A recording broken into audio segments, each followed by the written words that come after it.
Today we're going to look at two neighborhoods, NOPA and Alamo Square Park, each bordering on Divisadero and each anchored by two great parks, the Panhandle, which leads into Golden Gate Park, and Alamo Square Park. Both of these neighborhoods do what a lot of neighborhoods can't. They keep you central in the city and you can get anywhere. And at the end, we're going to tour through one of our homes here in NOPA that's only a 5-minute walk away from Alamo Square. If you're new here, I'm Clay Gjevre and I make videos about living in San Francisco. I'm also a real estate agent and my team and I help people move to San Francisco every day. Here's the thing about these two neighborhoods. They both share the same commercial strip, Divisadero. NOPA is just north of the Haight, and Alamo Square is kind of hugged by Hayes Valley. It's quiet, it's residential, it's mostly 2 or 3 story Victorians and Edwardians kind of packed close together. The bay windows, garages under half of them, cars parked nose to tail on every block. It's flatter than most people expect. It kind of rolls versus climbs, and it's a great area to walk in, ride your bike in. It's easier on the legs, and it's easier to actually use on foot every day. Now, it's bracketed by 2 parks that couldn't feel more different from each other. On one side, you've got the Panhandle, which is a long, narrow, shaded, more of a corridor kind of place where you run through or you walk the dog through, kind of as a daily activity. And on the other, you've got Alamo Square, which is open, sloped, great views, and that postcard view everyone recognizes, even if they don't know the name. Okay, I'm gonna show you why these neighborhoods work, because it's not just 2 neighborhoods next to each other.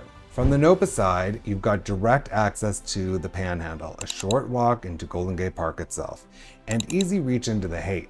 From the Alamo Square side, you've got the park, plus a short walk into Hayes Valley's whole retail and dining corridor, and Lower Haight as well, which I think on our map is technically Hayes Valley.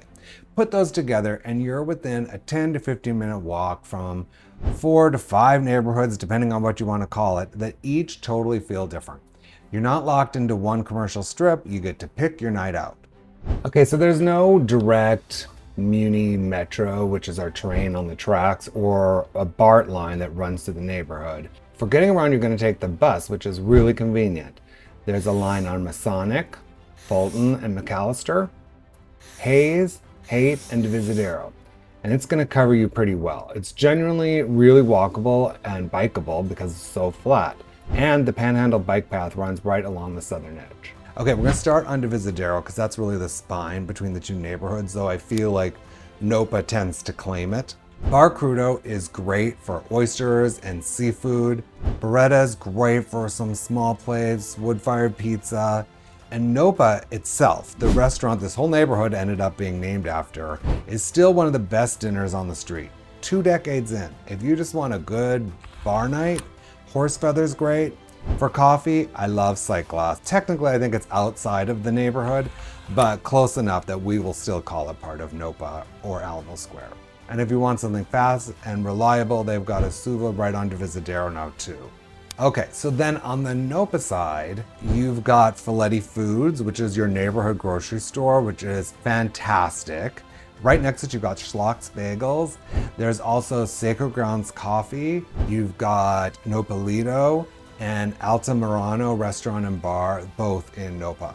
Okay, and then over in Alamo Square, I gotta call this one out because a block away from the edge of the park, there is a roller rink called the Church of 8 Wheels, which is a kind of odd, wonderful thing that you're only gonna find when you live in San Francisco. I highly recommend going there. And then you keep walking and you're in Hayes Valley territory. I mean, Soup and Cooch for German food and beer, Absinthe for, a classic dinner out in San Francisco, Hazy's, a newer place relatively, Amano for Italian, Chez Maman for French bistro. For coffee, you can just skip all the chains, go to Ritual Coffee. It's the one people actually line up for. Look, if you're seriously considering a move here or anywhere in San Francisco, I put together a free SF relocation guide that walks you through exactly this kind of neighborhood breakdown citywide. Links in the description. Okay, quick history because I love that part of San Francisco. Most of what you see here, the Victorians and Edwardians, went up as the city expanded out from downtown in the late 1800s and early 1900s. Alamo Square itself has a bit of a history. After the 1906 earthquake and fire, it became one of the city's refugee camps. Tents pitched right on that sloped lawn. I believe they had the earthquake shacks there as well, temporary housing that people lived in, and we're going to talk about that in a little bit. Right around Hayes and Buchanan at the edge of the park, there's still a functioning fire hydrant known as one of the Silver Twins. Those two fire hydrants were credited for stopping the 1906 fire from spreading. And like I said, NOPA itself, the name, is newer than people think. It really took off after the restaurant NOPA opened on Divisadero. Before that, it was just called Western Edition or Panhandle. I don't know. You guys, comment below. What did we call it before it was NOPA? I can't think of many spots in the city where you get two parks this close together with this different a feel. And if you want the simplest way to understand the difference between these two neighborhoods, you gotta look at the parks. The Panhandle is NOPA's everyday park. It's long, flat, and shaded, running, biking, dog walking, and just your gateway into Golden Gate Park. Alamo Square is more of a destination. It's open, it's elevated, you've got views across the city, and people spread across the lawn having picnics, reading, or hanging out. Oh yes, and there are tourists for the Painted Ladies. Let's take a look at that. Famous Alamo Square Park, famous for the Painted Ladies here behind me, but also you have to see how many people are here on a Monday morning at 11 a.m. all taking their pictures in front of the Painted Ladies. And here I am doing the same thing. All right, I can't wait to show you what it actually looks like to live here. Okay, we've got a new listing here in NOPA. We've got a 3-bedroom, 1.5 bath condo. The Panhandle is only 2 minutes away. We've got Alamo Square just a 9-minute walk away. And this is pretty signature Edwardian or Victorian layout for a home. So I'll walk you through that. Let's take a look. Well, this is kind of typical, right? So if you're new to San Francisco, these are our flats. And so we've got 3 on top of each other. We've got the first floor, second floor, and third floor. They each get their own house number, so they don't get apartment numbers. And you open up and you walk right up to your floor. So what's unusual about this home is we've got this large landing. Usually it's not quite this big. I like how they've used this as a little office nook. And then up here, traditionally, this would have probably been the living room. What's great that you don't see everywhere are these curved windows, right? So get up close to show these curved windows, because this is pretty special and signature. You'll see the wavy glass. So this is still single pane original glass in here probably. It's very expensive to replace these. Anyway, they've staged this as a bedroom. So they're calling this a 3-bedroom, 1.5 bath. I think it's probably a 2-bedroom. This is the second bedroom. And then this would have traditionally been the dining room, formal dining room. The formal dining rooms almost always had a built-in and the wainscoting around the room. So fairly certain this was at one point a dining room. This is very fun, and not many have them, and this one doesn't either, but it still has the hole. This used to be a lever that you would pull down that would open the front door so that visitors could come up and you didn't have to run downstairs to let them in. Another signature of these homes, a long hallway. In this hallway, we have, oh, this is a good example too. This is a light well. So this is just a space between the buildings where light can come through. This is a little bit bigger than normal, but that's a light well. This is hard for out-of-towners, but this is very standard. We have one bathroom that just has a toilet. And then next to it, you'd have your sink and your tub. Now, I've lived in homes like this, and it's actually great if you're living with somebody, because you can split up the bathroom duties, if you will.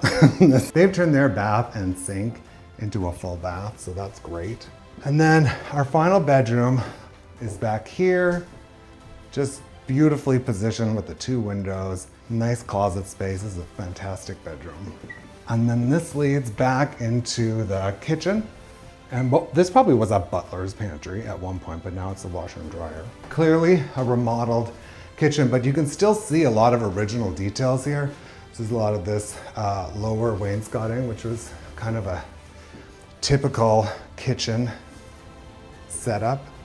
And a lot of these homes rather, have wood staircases in the back. It's an extra bonus if they have this small little patio feature or deck feature. So we're gonna go down to the shared backyard. Usually these homes will all share the backyard, though sometimes it might be exclusive to one unit. So they have this set up with a seating area, an eating area, and someone here looks like they do a lot of planting.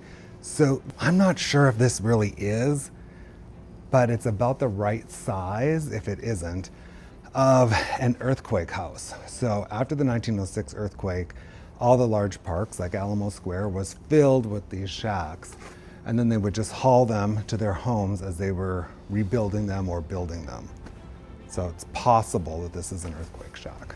And then parking is always under the house in San Francisco. It's how we maximize our square footage.